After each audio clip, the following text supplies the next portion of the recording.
নমস্কার, কলকাতা টিভি ডিজিটালে আপনাদের সঙ্গে রয়েছি আমি জহিতা। আমরা আজকে এই ভিডিওর মাধ্যমে আলোচনা করব আমাদের প্রতিবেশী দেশ বাংলাদেশকে নিয়ে। কারণ আমরা জানি যে একেবারে রাজনৈতিক একটা সন্ধিক্ষণে দাঁড়িয়ে রয়েছে আমাদের পড়শি দেশ বাংলাদেশ। সেখানে যে ভোট হলো জাতীয় নির্বাচন, সেই জাতীয় নির্বাচনের ফলাফল প্রকাশ হয়েছে।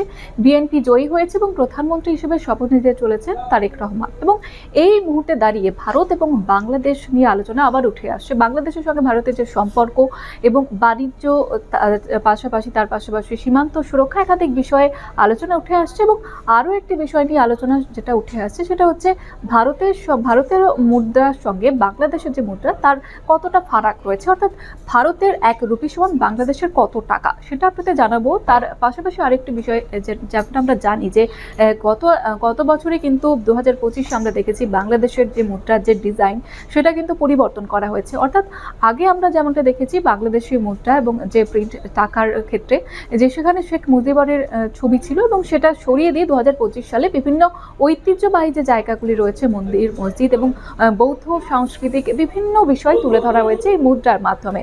এবং সেখানে কর্তৃপক্ষের তরফ থেকে এমনটাই জানানো হয়েছিল যে রাজনীতি থেকে সরিয়ে বিভিন্ন দেশের যে ঐতিহ্য, দেশের যে সংস্কৃতি, সেগুলি টাকার মাধ্যমে তুলে ধরা। এবং আপনাদের এবারে জানাবো যে বাংলাদেশের টাকার সঙ্গে ভারতীয় যে মুদ্রা সেটার যে রুপি সেটার কতটা তারতম্য রয়েছে, কতটা ফারাক রয়েছে। এবং আরও একটি বিষয় যেমনটা জানাচ্ছিলাম, দেশের সমগ্র মুদ্রা ব্যবস্থা নিয়ন্ত্রণ করে বাংলাদেশের ব্যাংক।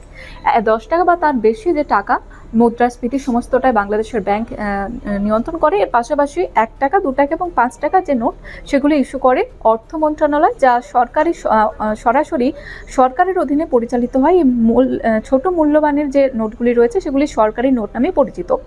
এবং যেমনটা আপনাদের জানাচ্ছিলাম যে 12ই ফেব্রুয়ারি 2026 সালের বিনিময়ে হার অনুযায়ী 1 ভারতীয় রুপির মূল্য বাংলাদেশের 1.35 টাকা, অর্থাৎ 1 লাখ ভারতীয় রুপি বাংলাদেশের বিনিময় করলে তা 1,35,330 টাকায় পরিণত হবে। একইভাবে 500 টাকার কত দাম, ভারতের যেটা মূল্য হচ্ছে 500 রুপি এবং সেটা বাংলাদেশের কত টাকা সেটাও আপনাদের জানাবো। সেটা হচ্ছে আনুমানিক 676.65 বাংলাদেশি টাকা। তবে এই বিনিময় হার প্রতিনিয়তই কিন্তু পরিবর্তন হয়। যেমনটা আমরা দেখেছি যে ডলারের সঙ্গে টাকা আমাদের ভারতের যে মুদ্রা, ভারতের যে রুপি সেটা যেরকম পরিবর্তন হয়, সেক্ষেত্রে ভারতের সঙ্গে বাংলাদেশের যে রুপি এবং টাকার যে তফাৎ সেটাও কিন্তু পরিবর্তন হয়।